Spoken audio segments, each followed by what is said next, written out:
Last Friday, I was given the opportunity na makapag-speak doon sa literary nila Brother Elmer, no, sa Christ Baptist Bible College. We are blessed to be given an opportunity na makapag-share na message, and that is also the message that I would like to share to you this morning.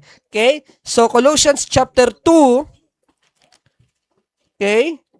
Verse number 7. Okay? Pero basahin na nga lang natin magmula verse number 1 up to verse number 7 so we can see the context ng ating pong pag-uusapan. No? Colossians chapter number 2, verse 1 to verse number 7. But our key text is verse number 7. Sa ano po, meron akong Canva. Nakapag-prepare tayo ng Canva natin sa ating audiovisual. Andiyan na po kayo? Basahin po natin ang salita. Ako sa verse 1, kayo sa verse 2 and so on. But on the last verse, verse number 7, tayo po ay magsasabay-sabay. Here's what the Bible says. For I would that you knew what great conflict I have for you and for them at Laodicea, and for as many as have not seen my face in the flesh.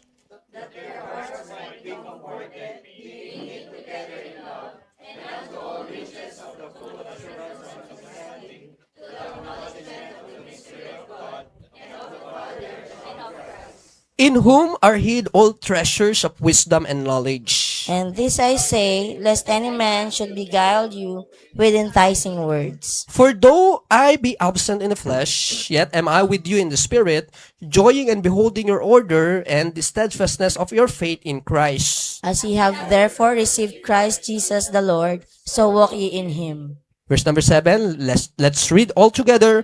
Rooted and built up in him, and established in the faith, as ye have been taught, abounding therein with thanksgiving. Ama naming Diyos na dakila't makapangyarihan po sa lahat, pagpalain niyo po nawa ang pag-aaral po namin ng inyong salita. Marami po nawa kaming matutunan, Panginoon, at maging magbunga ito ng praktikal na aplikasyon sa aming pong mga buhay. Salamat muli, Panginoon, sa presensya po ng bawat isa. At dalangin po namin na nawa po ay tulungan niyo po kaming matuto sa oras po na ito. Siyasatin po ninyo, Panginoon, ang aming mga puso, palambutin po ninyo, at ang conviction ng inyo pong salita ay wag naming pigilan, Panginoon. At sabi nga po ng inyo pong salita, kapag naririnig po namin ito, harden not your heart. Kaya nawa po, wag po namin patigasin ang aming mga puso. Help us na wag kaming mag-resist sa aral ng inyong salita dahil nalalaman po namin na narito ang pagtatama, narito ang paglago, at narito ang tibay na hatid po ninyo para po sa amin. Salamat po sa presence po muli ng bawat isa, maging aming mga bisita, maging aming mga members, at higit sa lahat, Panginoon, at the end of the day, Jesus Christ is the head of this church, and that is why we are very thankful as well sa presence po ninyo sa oras po na ito. Pinupuri ka namin at pinasasalamatan. In Jesus' name we pray. Amen and amen. The title of the message is taken in Colossians chapter number 2, no, verse number 7, and I titled it Rooted, okay?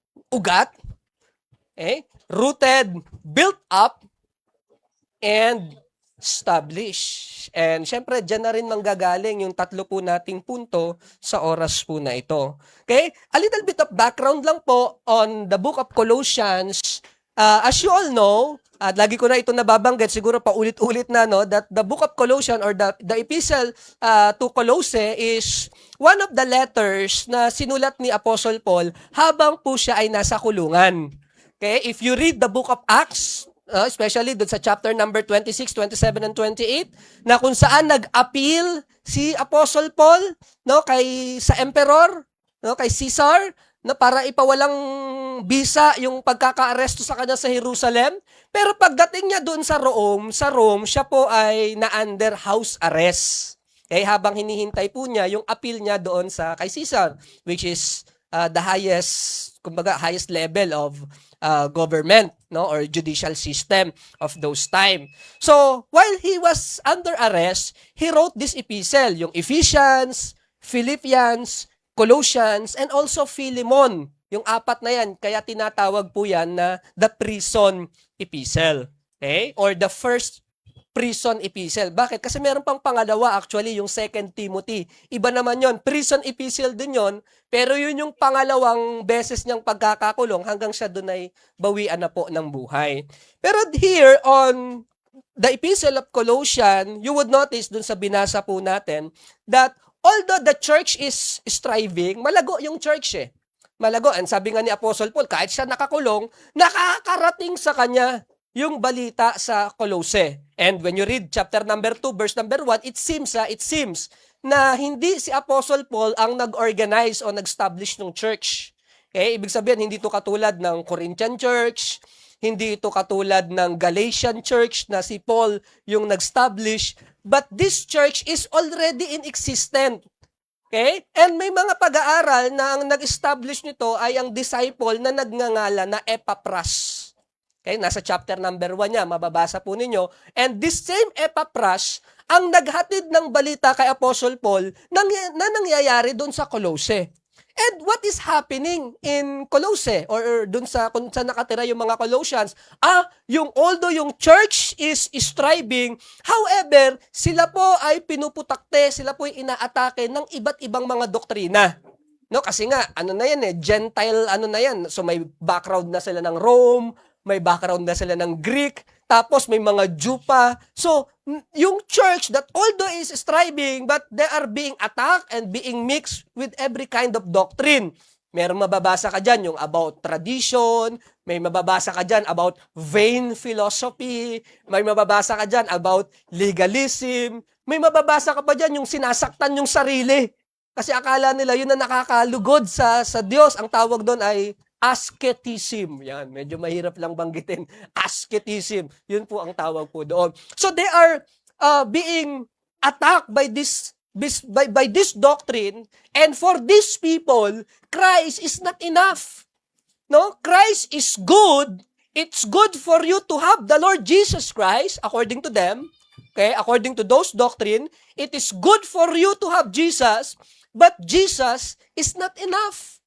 And that is why, as a reply doon sa nakarating ng balita kay Apostle Paul, Paul wrote this epistle, the epistle to Colossians, para ipaliwanag that, hey, on chapter number 1, okay, Christ is sufficient, Christ is enough, Jesus Christ is the visible manifestation of the Godhead.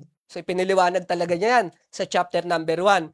Sa chapter number 2, inatake naman ni Apostle Paul yung iba't ibang mga doktrina na, alam mo yun, pumuputakte dun sa church. And the solution for that is not for you to learn those arguments, not for you to mag-enroll ka pa sa isang school para mapaglabanan yung mga doktrina na yon, but the answer to that problem is for us to be rooted, and for us to be built up, and for us to be established in Jesus.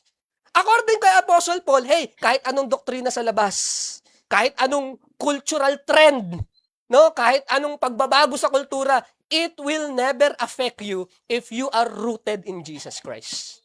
Okay? Yun ang bottom line nung verse na ito. Kasi hindi mo mapipigilan talaga yung pagbabago ng panahon. Hindi mo mapipigilan yung, alam mo yun, yung panahon na nga lang natin ngayon, even DepEd nagpo-post ng pride na yan. DepEd! Imagine that! Di ba? Hindi mo mapipigilan yan. Okay? Nandiyan na talaga yan.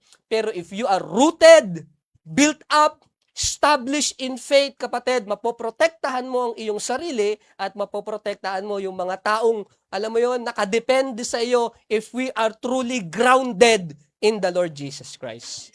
Okay? Kaya diyan iikot yung mensahe po natin sa oras po na ito.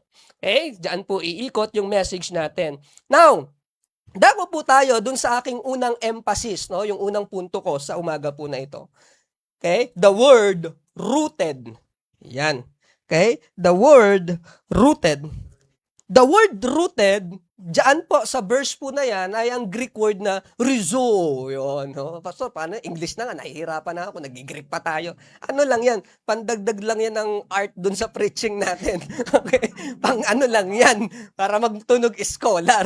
Okay? Pero ang ibig sabihin ng rooted, fix up, grounded, matibay. Yun ang ibig sabihin ng rooted. At ang sabi po diyan sa Colossians chapter number 2, no? Verse number 7, that we have to be rooted and built up in Him.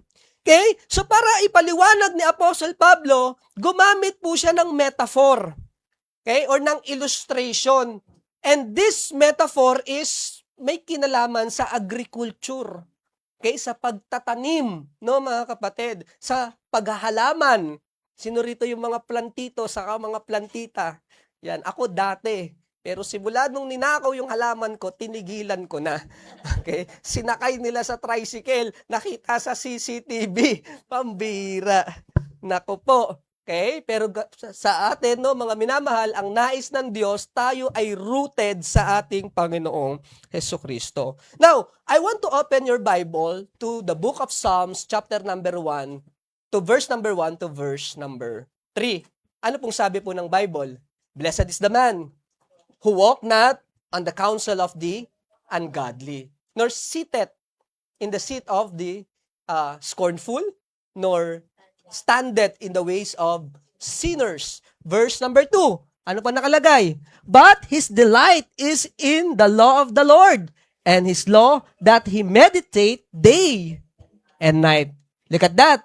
And he shall be like a tree planted by the rivers of waters, that bringeth forth his fruit in his season, in his leaf also shall not wither, and whatsoever he doeth shall prosper. Okay? So same is true sa buhay natin bilang isang mananampalataya. If we are rooted in Jesus Christ, if we are rooted upon the proper or right foundation, if we are rooted, no, at nakakakuha tayo ng sustenance or ng nutrients, mga minamahal, it will eventually manifest sa bunga natin at sa tibay na meron po tayo. Okay? So, imagine a tree na hindi madaling matibag. Dumating man yung bagyo, mananatiling nakatindig yung puno na yon. Hindi dahil matangkad yung puno. Sa katotohanan niya, kapag mas matangkad, mas mabilis siyang mabuwal. No? Mas mabilis siyang tamaan ng lakas ng hangin. Pero yung mga puno na hindi mabilis mabuwal, dumating man ang unos, ito yung mga puno na malalim ang kanilang ugat. Okay? Same is true bilang isang mananampalataya. Ang question dito ng mga kapatid, hindi tanong kung may darating ba na pagsubok. I'm sure, darating at darating yan. It is just a matter of when. Kailan ba siya darating, yung pagsubok natin? Okay? Ang main question natin, or ang main concern natin, if we have the strength para ma-weather yung storm na paparating sa ating buhay. Again, huwag kang magmamayabang, hindi ako tatablan ng problema.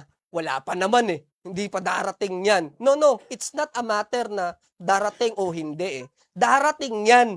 Okay? Disappointment will come, discouragement will come, sickness will come, problem will come eventually sa mga buhay natin.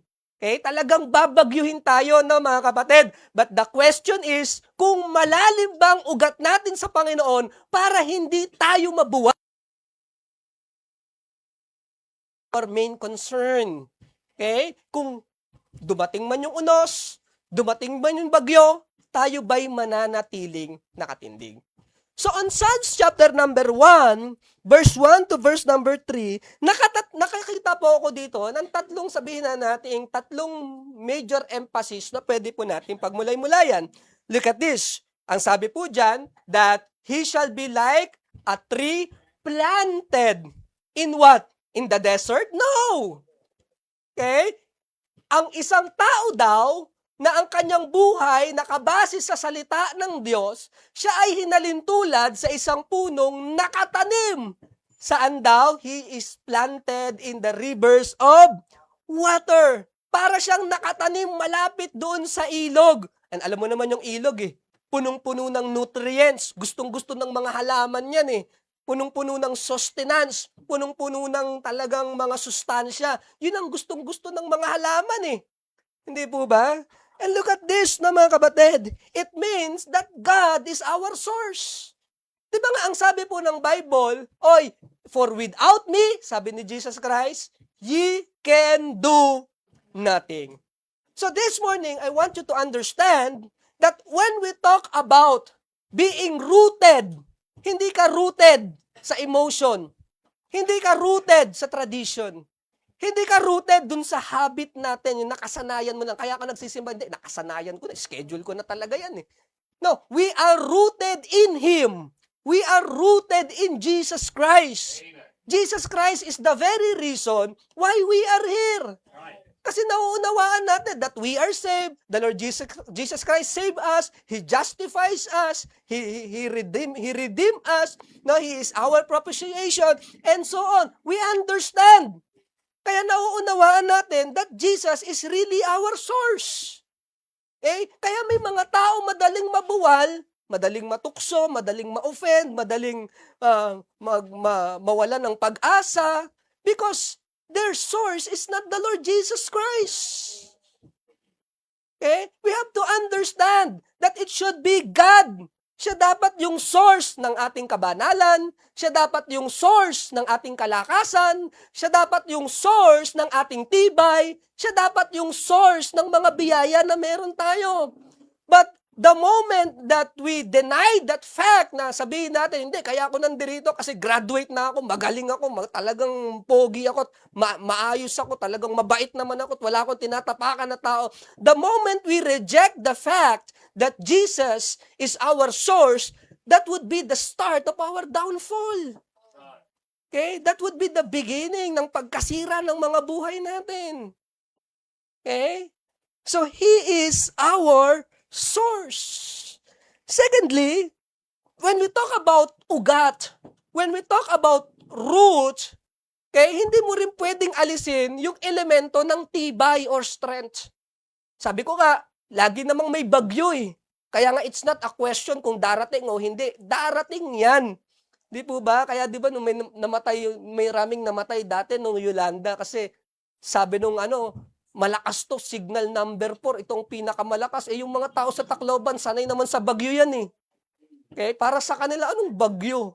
Ano yan? Factory kami. Sanay sila, pero nung dumating, di ba, sobrang lakas talaga. Talagang hindi nila inaasahan na ganun kalakas. So sa atin, it's not a matter na kung darating o hindi. Darating talaga, darating. But the question is kung handa ba tayo? But I want you to understand na kapag ang Panginoon ang ating ugat o sa Kanya tayo nakaugat, no, mga minamahal, mas matibay tayo. Hindi ko sinasabi na we are exempted sa mahal ng bigas, sa mahal ng gasolina. We are not exempted of those things. Exempted ba kayo sa pagtaas ng minimum wage? Hindi naman, di ba? Pero hindi rin tayo exempted sa mahal ng bilihin. Hindi tayo exempted sa katotohanan ng karamdaman. We're not exempted pagdating sa mga bagay po na yan. Pero mas matibay ang isang tao kapag siya nakaugat kay Hesukristo. Sometimes, look at this, kahit sa puno, di ba, ang nakikita lang natin yung bunga. Parang, ang na-appreciate lang natin, wow, ang taas naman ng puno. Ang bunga naman niya, ang yabong naman ng mga dahon niya. Pero did you know, mga kapatid, hindi yan magbubunga ng maganda at maayos. Hindi yayabong ang mga dahon niyan at hindi tataba yung mga sanga niyan kung hindi maayos yung kanyang ugat. Kaya nga doon sa dati naming church, may bayabas doon. Ang sarap ng bayabas. Ang sarap. Kasi yung bayabas na yon, ang ugat nun, nandoon sa mismong Poso Negro.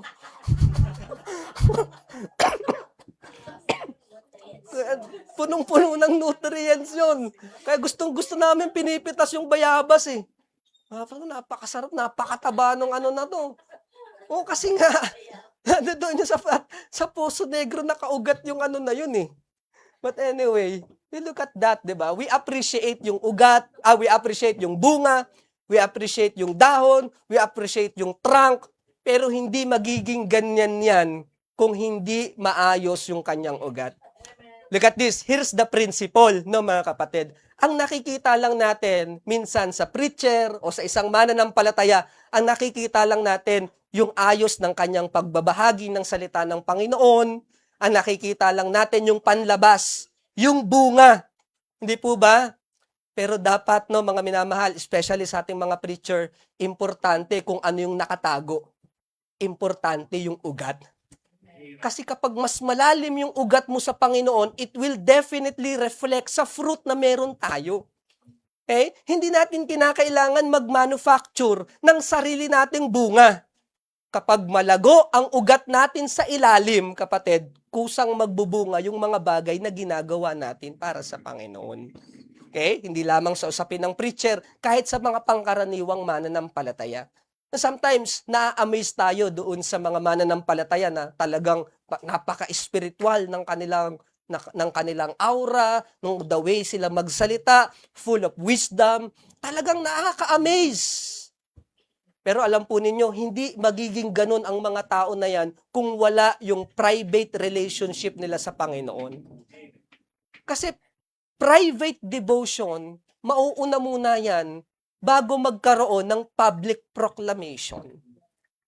Kaya lang, ang nangyayari, sometimes we focus doon sa public. Hindi ba? Alagaan muna natin yung relasyon natin na nakatago sa Diyos. And it will eventually comes out naturally. Okay? Sometimes naghahangad tayo ng maayos na pamilya, magandang pagsasama sa ating mga tahanan, magandang samahan ng mag-asawa, mga mababait na mga anak. But sometimes, magsisimula yan, hindi sometimes, but all the time, magsisimula yan dun sa private relationship natin sa Diyos. Kasi kung aalagaan natin, kapatid, yung pang-pribado, yung hindi nakikita ng mga tao, it will just naturally comes out. Okay? Nag-uusap nga kami, sabi ko, yung mga anak ko, si Chad saka si Shay, ang babait niyan. No? Ang babait niyan. Dati. Hanggang ngayon naman, mabait. Pero alam niyo naman yan, yung mga naabutan yung anak ko ng mga bata pa, hindi ba? Sabi ko ngayon, si Wright, iba ngayon. Iba. Okay? Kasi it's just mabait din, but it's just a reflection of your private life. No? I'm not saying na talagang, pero iba talaga. No? May corruption talaga. Di ba? You would notice. Di ba? You would notice kasi it will just naturally manifest. It will just naturally reflect. Hindi ko inaano yung mga anak ko. I just show you na this is really true to life. No, this is happening na our private conversation with God, it will eventually comes out. Kaya alagaan natin yung ugat natin. Okay? And next is also, when we talk about root, hindi natin pwedeng kalimutan yung stability. Okay? Number 1 is yung source. God is our source of our all nutrients. Number 1, God is our strength. Matibay ka. And also, it means mas magiging stable ka. You are not double-minded. Ano sabi ng Bible? A double-minded man is unstable in all his ways. Okay? Ang isang taong maugat sa Panginoon, kapatid, matibay ang kanyang salita.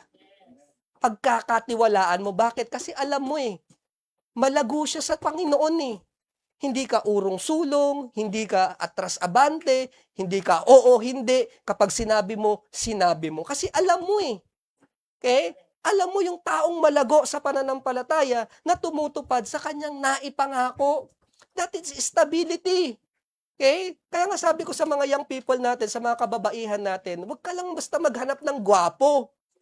Okay? Bakit? Kasi after 10 years, kapag ka nagkaedad yan, yung pangit sa kagwapo, magkamukha na rin yan. Okay? Maghanap ka nung maugat sa Panginoon.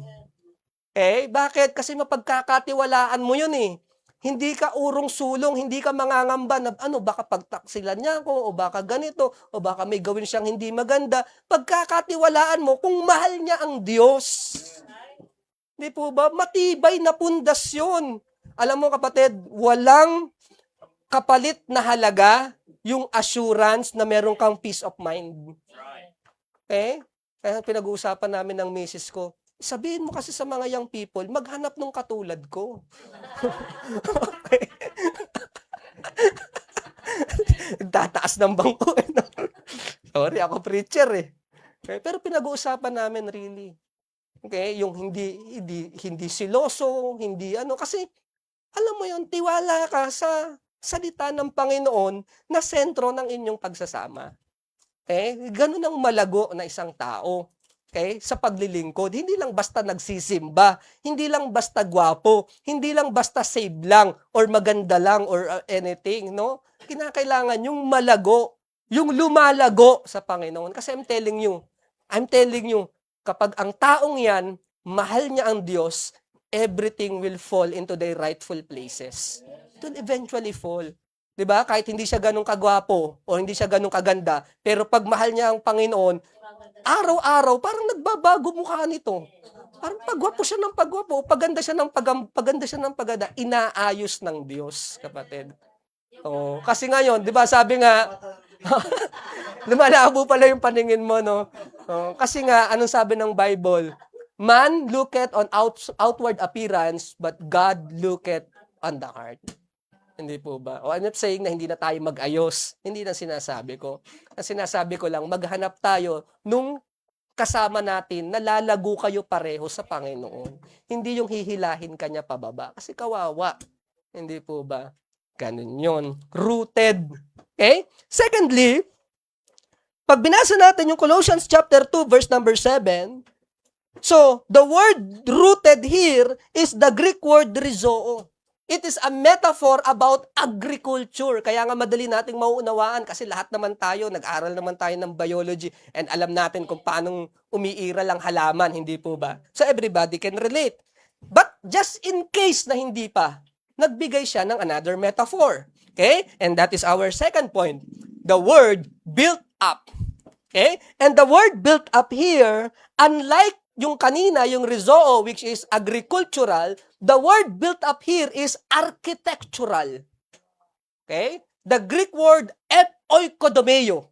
O, pambihira, no? Kasi yung oikodomeo, familiar kayo dyan. Upon this rock, I will build my church. The word build there is oikodomeo.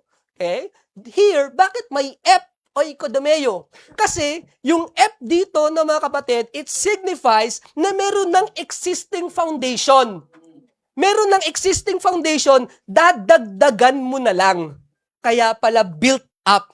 Okay? Kaya ang sabi, we have to be rooted and built up in Him. Look at this. Kasi if you are a believer, you already has the foundation. Okay? And who is that foundation? Jesus Christ. Yes. Ang kinakailangan na lang natin gawin, dun sa pundasyon na iyon, dun natin buuin ang ating mga buhay. That is the Greek word built up, no? Or the Greek word oikodomeo, no, mga kapatid. Look at this. When we talk about oikodomeo, nakakita rin ako ng tatlong parang pagmumulay-mulayan natin dyan. Number 1, the right or proper foundation. Kinakailangan tama yung pundasyon. Nakakita na kayo ng skyscrapers. Okay, dito sa Pinas, meron na bang skyscrapers dito sa Pinas? Napakataas, no? Napakataas. Yung Burj of, ano yun, sa Dubai or Abu Dhabi? Okay? Khalifa of Burj, tama? Burj Khalifa, napakataas. Pero did you know, kapatid, kalahati nun, ganun din yung lalim niya sa baba. Ganun din. Napakalalim ng pundasyon ng building na yun. Napakalalim. Okay? Nakikita lang natin yung taas, pero when we talk about the foundation, mas mahalaga yun. Kasi hindi tatayo yung building na sobrang tayog kung hindi malalim ang pundasyon. Right foundation. Look at this. Magandang application din sa mga buhay natin. Did you know, wala tayong mararating or limitado yung mararating natin sa buhay natin bilang isang mananampalataya kung hindi maayos ang ating pundasyon. And that is why, di ba, nagbigay ng parable ang ating Panginoon on the book of Matthew chapter number 7, ang sabi niya doon, a wise man built his house upon the rock. Okay? The foolish man built his house upon the sand. Dumating yung ulan. Ayun na naman talaga yung ulan, no? Kaya nga sabi ko nga, it's not a matter kung darating o hindi. It's just a matter of when. Darating yan. Okay? Ang importanteng tanong, saan nakatayo yung pundasyon ng ating mga buhay? Kasi mahirap ka, mayaman ka, babagyuhin ka. Mag-faithful ka o hindi ka mag-faithful, may problema ka. Kaya nga, sabi ko, kung may problema, hindi solusyon ng lumayo sa Panginoon eh. Bakit? Kala mo ba, pag backslider, wala nang problema? Diba? Akala kasi, di ba, ang iniisip natin, na ba yan, simula na lang nung nag-faithful ako, simula na lang nung naglingkod ako, saka naman pinatakti ng problema yung aking mga buhay. Tigilan na nga yung pagsaserve na yan. Do you think pag di ka nag-serve, magically mawawala yung problema? No. Okay? Kasi nobody is exempted pagdating dyan eh. Ang tanong na lang talaga, saang pundasyon nakatayo ang ating mga buhay? Pero if you are wise, ang sabi ng Bible, you have to build your house upon that boulder, upon that rock. Kasi dumating man yung bagyo, hindi maaagos, hindi masisira, hindi mawawasak yung bahay na nakatindig sa ibabaw ng isang bato. Okay? Same is true sa buhay natin. We have to build our life upon the right foundation. In Matthew chapter 16, verse number 18, ang sabi po ng Panginoon sa Kristo, "But thou art Peter, and upon this rock," the rock there is the Lord Jesus Christ, referring to Himself. "Upon this rock, I will build my church, and the gates of hell shall not prevail against it." Okay? Look for a church whose foundation is Jesus Christ. Look for that kind of church. Okay? Huwag kang pumunta sa church kasi malapit. Pumunta ka doon malapit sa Bible. Okay? Don't look for a church because that is convenient for you. Look for a church that is na itinataas talaga ang Panginoon.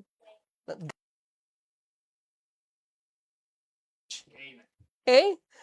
We have to build our life upon the right foundation kasi hindi tayo lalago kung hindi Panginoon ang ating pundasyon. Secondly, we have to build with right materials. In the book of 1 Corinthians chapter 3, no, verse number 11. I-flash mo muna bro, yung 1 Corinthians chapter 3, verse number 11. That's very nice. You look at this. That our very foundation is really the Lord Jesus Christ. For other foundation can no man lay than that is laid, which is Jesus Christ. He is really our foundation. Subukan mo mag-build outside Jesus Christ, hindi siya tatagal. It will eventually crumble. Okay? Para kang naglaro ng ano yun, yung ganon, yung ginaganon. Ano yun, yung tinatanggal? Ha? Jenga. O, para kang naglaro ng Jenga. Okay? Doon nga sa Jenga, inaano natin yung foundation eh. You have to build your life upon the right foundation. And that right foundation is none other than Jesus Christ. Okay? Not only proper foundation, but also proper materials. That's very important. Kahit anong lalim ng pundasyon mo, pero gawa yan sa styrofoam, walang mangyayari. Dito ako kasi waterproof. Walang mangyayari. Diba? So, i-consider din natin yung right materials. And in 1 Corinthians chapter 2, yung binasa natin kanina, verse number 11, our foundation should be Jesus Christ. He should be our foundation. Jesus must be the first. Siya dapat yung nauna. Siya dapat yung source. Siya dapat yung reason. Siya dapat yung motive. Ang gagawin na lang natin, dun sa foundation na yon, magbi-build up tayo dun. The question is, what kind of materials ang inilalagay natin doon sa pundasyon na meron na tayo? Okay? Nagbigay ang Apostle Paul ng 6. Yan, 6.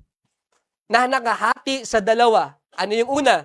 Pag binasa mo, verse number 12, 1 Corinthians chapter 3, verse number 12 hanggang verse number 15, makikita nyo yung mga materials. Okay? Number 1, gold, silver, precious stone. Okay? Praise God, kapag ang foundation natin, gold, silver, precious stone. Bakit? Later on, isasalang yan sa apoy. And what will happen kapag sinalang sa apoy ang gold, silver, and precious stone? Walang mangyayari. Mas lalo lang silang magiging dalisay. Okay? But the second division is wood, hay, and stubble. Pag sinalang mo sa apoy yan, anong matitira? Wala. Abo. Okay? So, those materials symbolizes our motive. Those materials symbolizes our behavior. Okay? And those materials symbolizes our obedience, whether wholeheartedly or half-heartedly. Kaya look at this. Marami sa atin naglilingkod na. And we praise God for that. We are very thankful sa mga mananampalataya na naglilingkod na sa Diyos. Super grateful. Kasi hindi naman kaya ng pastor, ng preacher mag-isa ang church ministry. Okay? Kahapon may pinuntahan ako, 500 80 square meter, kapatid. That is 20,000 pesos per month. Doubled nung tiningnan natin dito. Doubled. More than double. Nung nandirito sa Umali. 580 square meter. Same price. 20,000 per month. Okay? And I'm telling you, hindi kaya yan ng mga iilan na ng pastor lahat. Pinag-usapan namin nung kasama ko, Brad, ako magdodoble na lang ako ng ng R&U ko. Okay? I don't know kung kaya ko pa, but let's see. Para lang maano natin yung 580, maano na yung pangarap natin na nagpe-fellowship yung ladies, men, sa young people, mga kids, nang sabay-sabay nang hindi nag-aagawan ng pwesto. May nag-iihaw, may nagsuswimming na mga bata kasi may pool tayo. Alam mo, tapos yung mga men nagkakape, yung mga young people nagba-basketball kayo, whatever. Ang saya. Ang saya. But it has a cost. But we thank God dahil sabi ko nga, hindi yan kaya mag-isa natin. Kaya we praise the Lord sa mga kapatiran nating nakakatuwang na natin sa gawain. We praise God.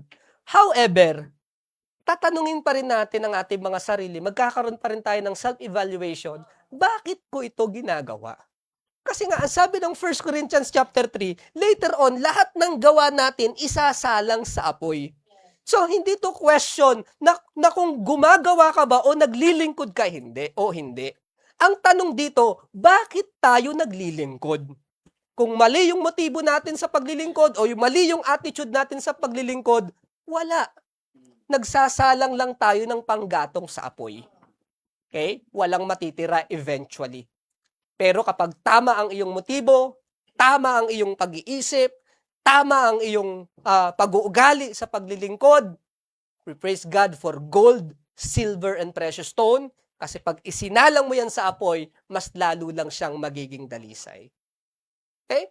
Kaya nga, fire is an acid test as well ng genuinity ng mga bagay na ginagawa natin. Now, in application, di ba, kapag nasalang ka sa apoy, dun lumilitaw yung kintab ng ating paglilingkod. Okay? Yung masusukat mo talaga yung attitude ng isang tao kapag nasalang siya sa apoy. Everybody can be kind when it's convenient. No? Everybody can be helpful when it's convenient. Ang tanong ay paano kapag sinalang na yan sa apoy? Paano kapag may problem na, kapag may trials na, pag may persecution na, lilitaw pa rin ba yung pagiging ginto ng ating ginagawa? So not only the right foundation, we have also the right materials. Okay? And next, hindi lang right method and right materials, we must build also toward maturity. Okay? I want you to understand, kasi yung foundation natin, si Jesus Christ na eh. Siya na yung boulder. Siya na yung rock, kapatid. He is already our foundation. Pero again, hindi yan iniwan ni Jesus Christ na tapos na. Ang sabi ng 1 Corinthians chapter 3, verse number 11, we must build into that foundation. Okay? Para bang nagbubuo ka ng bahay, hindi naman natapos yung bahay ng poste lang. Ang ganda ng poste mo. Hindi, bahay ko na yan. Okay na yan. Ang ganda ng bahay mo, poste lang. No, hindi siya natapos doon eh. Kinakailangan brick or hollow blocks by hollow blocks. Maganda sana yung brick by brick by brick. Pero mas maunawaan natin yung hollow blocks by hollow blocks by hollow blocks. Unti-unting nabubuo yung bahay. Yung pundasyon, si Jesus Christ na yon, kapatid. Yun na yung nagpapatibay talaga nung establishment, nung building, nung bahay. Pero bawat hollow blocks, sa atin yun. Sa atin yun. Kaya dapat, yung pagbubuo po natin toward maturity. What I'm trying to say is, hindi na tatapos ang istorya ng isang mananampalataya sa kaligtasan. Yung kaligtasan, it's already given. Pero kinakailangan mag-build up tayo dun sa kaligtasan na ibinigay sa atin ng Panginoon. No? Kaya nga, huwag kang makukontento na basta save ka lang. We praise God for our salvation. That is priceless. It is free. That is priceless.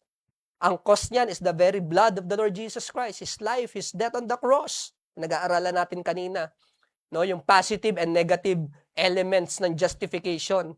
Ang negative, yung kasalanan natin inako ni Kristo.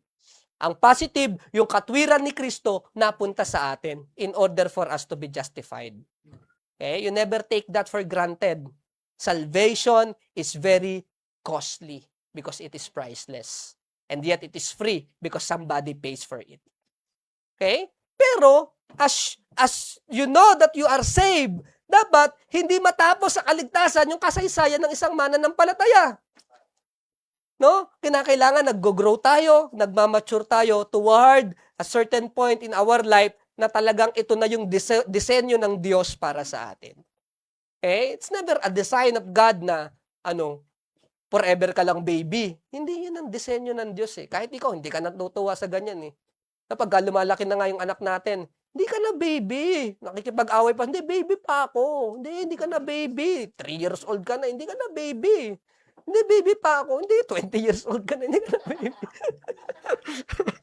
Kahit tayo naiinis, di ba?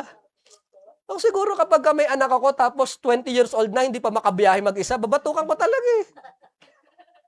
No, hindi makasakay ng MRT, hindi makabiyahe ng jeep or ng sasaputusin ko talaga eh. Nagkaedad ka, hindi ka marunong sumakay, hindi ka marunong mag-commute. Diba? Kasi we expect them na kaya na nila yung sarili nila kapag gano'n. Ganon din ang Panginoon sa atin. Siyempre, pag bago pa lang tayo sa pananampalataya, tinuturuan tayo, ang pagkain natin, spiritual na gatas. Malalambot pa. O wag mo rin pakakainin ng karne yung bago, kawawa naman. Okay? Mabibilao ka naman. Pag mong pagbago lang, alam mo ba kasalanan yan?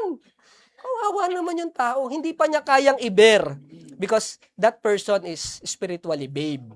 Okay, kinakailangan dyan. Hindi mo ba alam kasalanan yan? Mga gano'n. Okay. Galit ang Diyos sa ganyan. Ngayon, pagka nagkakaedad na siya, pambihira ka! Oh. Kasi nga, he is now able to bear. Hindi na rin naman uubra sa kanya yung himas-himas lang. Hindi na uubra yun. No? Tatawanan ka na lang nun. Okay, na kailangan kapag nagkakaedad na, makikita niya yung bigat ng pagkakamali at pagkakasala. It's the right thing. Okay? Pero kapag ka baby pa, hindi mo siya sisigawan ng gano'n na, pambira ka! Ano ka ba? Hindi mo siya, kawawa naman. Kasi nga, he is not able to bear. Okay? Oh. Kawawa din. Kasi pag baby, ma-abuse eh. Kapag, pag baby. Pero pag may edad na, mo rin, ipapantay din natin, i-adapt din natin. Okay? So, we have to build toward maturity. Okay? So, ang galing, no? Meron na tayong agricultural. Magaling si Paul si Apostle Paul. Agricultural. Meron na tayong architectural. Okay? Punta naman tayo. Ano pa kayo nawawala? Yung importante rin. Ha? Oo nga, stability. Okay? Number 3 natin, establish. And yung establish, kung kanina is agricultural and architectural, itong establish naman, mga kapatid, ito ay legal terminology. Legal yan. Usaping batas yan. Okay? So, establish in faith. Now, may question ako. Halimbawa, nagkaroon kami ng kasunduan ni Brother Elmer. O, Brad, bibilhin ko yung lote mo, 300 square meter, halagang 3 million. Nag-usap lang kami. Do you think that is trustworthy? Oo. Kinakailangan gawin. Kinakailangan may kasulatan. May abogado, may notaryo, at lahat dapat kompleto. May kontrata, may notaryo, and so on and so on. Doon mo palang masasabi na yes. Syempre dapat may pera. Nagbigay, nagpalitan. Okay. Doon mo palang masasabi na it is really finally over. Ano na talaga? Settle na. Yun yung ibig sabihin ni Apostle Paul when he say we must be established in our faith. We must be sure. We must have a complete confidence in our faith. Why? Because you are rooted and you are built up in Jesus Christ. And because of those two reasons, you can say na yes, totoo nga. Tama yung pinananampalatayahan ko. Okay? Look at this. In our world today, sabi ko nga dati, kapag magaling ka sa cults, maano ka sa soul winning. Pagka magaling ka sa soul winning, kapag mahusay ka sa cults, kasi makakausap mo, Katoliko, Iglesia ni Cristo, Mormons. So, dapat magaling ka sa cults. Yeah, Jehovah's Witnesses and so on. Yun naman. So, dapat magaling ka sa cults. Ngayon, iba na ang laban ngayon. Okay? Ang kalaban mo ngayon, morality. Kung abortion is healthcare or not. Okay? If a woman can be, a trans woman is a woman. Yun na ang labanan ngayon, kapatid. Hindi na uso ngayon yung Katoliko, Baptist, naglalaban. No, hindi na ganyan ang battle ngayon. Ang battle ngayon is moral issue. It's not doctrine anymore. Okay? Ganun na ngayon. Okay? So, tayo bilang isang mananampalataya, nakikita natin na yung culture nagkakaroon ng pagbabago. Nagsishift. Dati ang taas ng morality kasi ang usapan relihiyon. Ang taas ng morality dati. Okay? Kailan ba yun? Nung Wednesday, nakita ko nag-post yung pulis ng Santa Rosa. Ang nakalagay dun sa post niya, tip para hindi ma-rape. Yun ang Number 1, huwag kang makikipag-inuman sa hindi mo kilala. Number 2, magsasabi ka sa magulang kung saan ka pupunta, lalo't hindi mo kilala ang iyong sasamahan. Number 3, huwag magtitiwala sa mga nakilala mo lang sa social media. So, nung binabasa ko yun, oh, that's nice. Parang tatay na nagbibiling ng something sa kanyang anak. Sabi ko, oh, that's okay. Then, I went to comment section. Ang daming galit! Hindi ko maintindihan. Bakit ang daming galit? I mean, walang mali dun sa statement. Hindi, nagagalit yung mga babae kasi gusto nila, magsusuot sila ng immodest, yung mga then walang pakialam ang society sa kanila. Yun ang gusto nilang mangyari. Okay, so sabi ko nga, wow, anong nangyari sa utak ng mga taong ito? Nagmamalasakit lang yung pulis. Ang nakalagay pa doon, tips para hindi ma-rape. Don't rape, period. Well, I agree to that. However, the message is ang message hindi para sa rapist. Kasi hindi nakikinig yung rapist sa ganun. Rapist yun eh. Okay? So, sa akin, nung nakita ko yung it is just a concern nung mga pulis dun sa mga kababaihan para maingatan din nila yung kanilang mga sarili. Sabi ko, I don't understand. Bakit nagagalit? And I realized, oo nga, kasi the culture is shifting. We are being westernized. Kaya pumapasok na yung mga woke agenda actually sa bansa natin. Okay? And then, I look at the landscape of our politics. No, I'm not endorsing anyone, don't get me wrong. I just observe. Sino kaya sa mga kandidato na ito? It's either Leni Robredo, Sara Duterte, sino pa isa? Risa Hontiveros. Sino pa yung mga candidates supposedly? And then, I look at them. Sino kaya dito talaga yung nagre-reflect ng value ko bilang isang Christian? And then I see, lahat sila nagpo-promote ng LGBT. Wala. Sinong iboboto ko? Napakasakit. Napakasakit. Kasi ang laban sa atin, it's not a matter of ideology. Ang laban sa Pilipinas, kung ano yung kulay na paborito mo. That's very painful. No, I'm not endorsing anyone, or I'm not, sinasabi ko lang na, napakasakit kasi. Ako namimili talaga ako ng iboboto ko. Again, I'm not sharing my political view na kung sino yung iboboto ko or ano. At the end of the day, alam ko, tao is tao. So alam ko, every people is sinners. Depraved, come short of the glory of God. That's what I know. Pero I'm look for somebody na nag-share ng values ko bilang isang mananampalataya. Then, I see no one.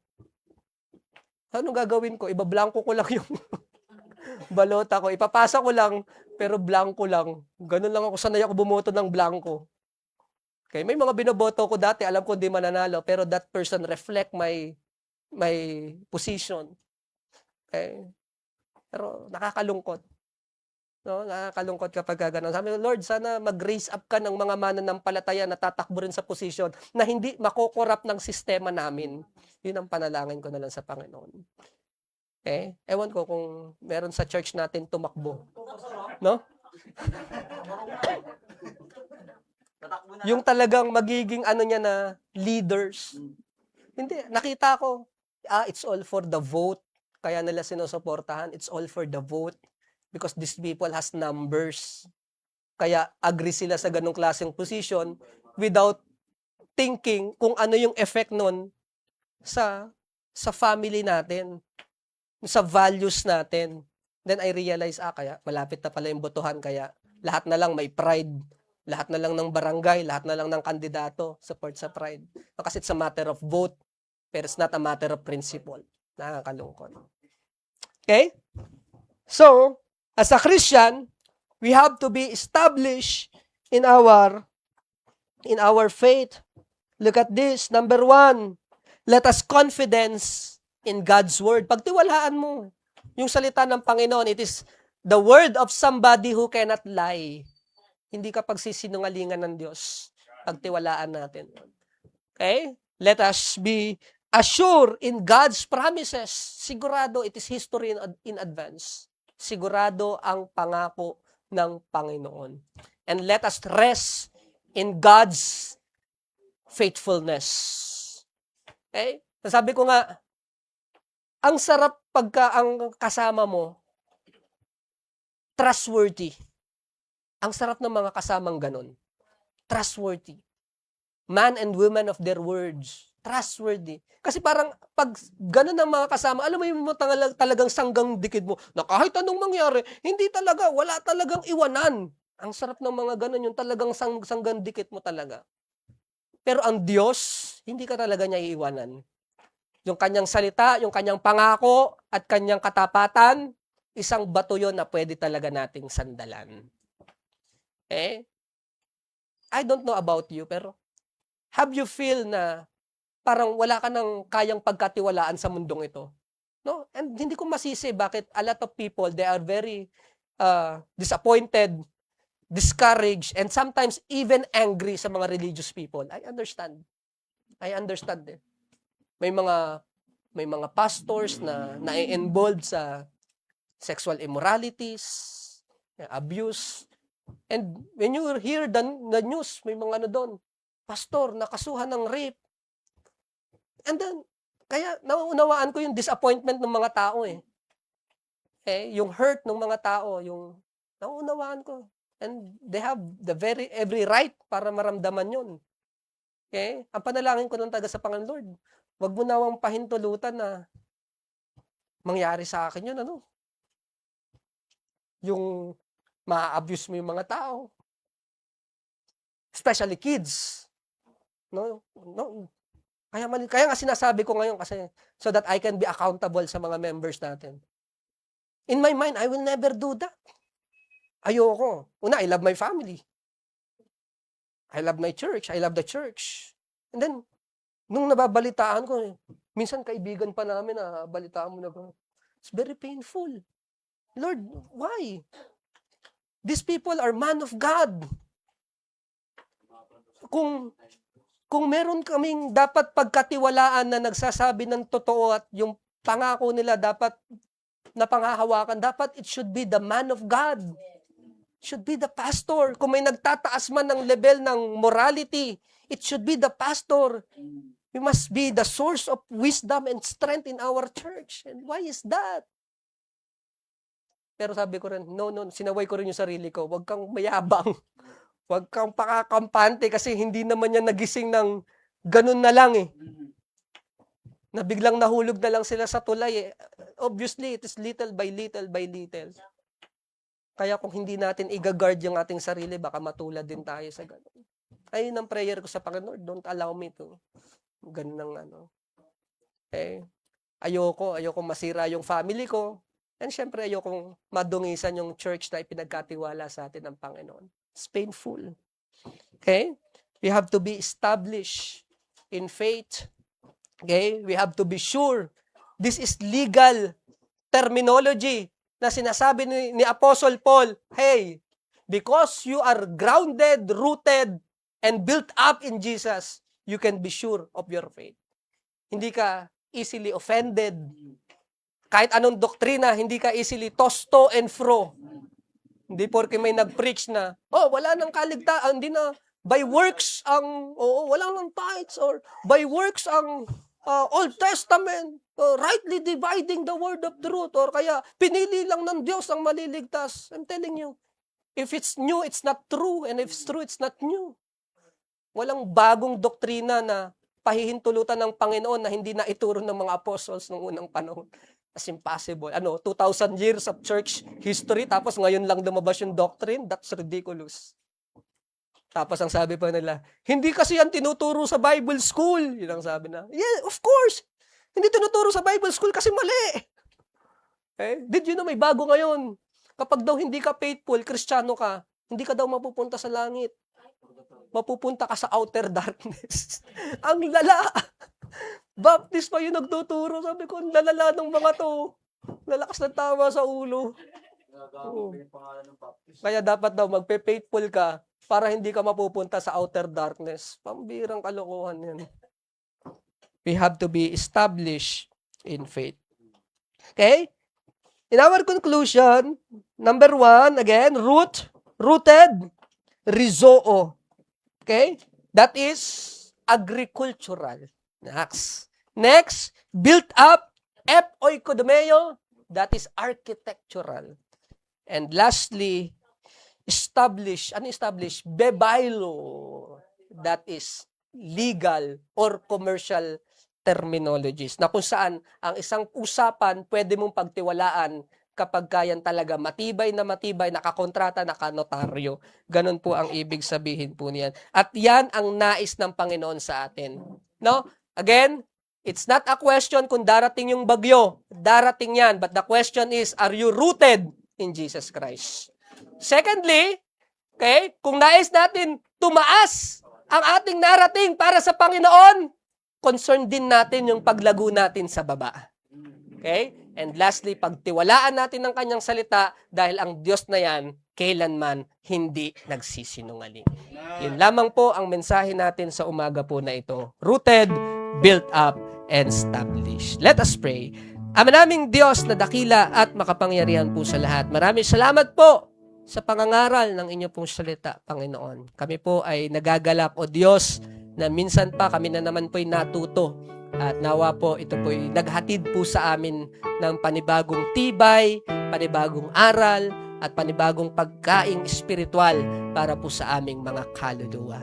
Help us, Lord, to be rooted, built up, and established in you. Salamat po.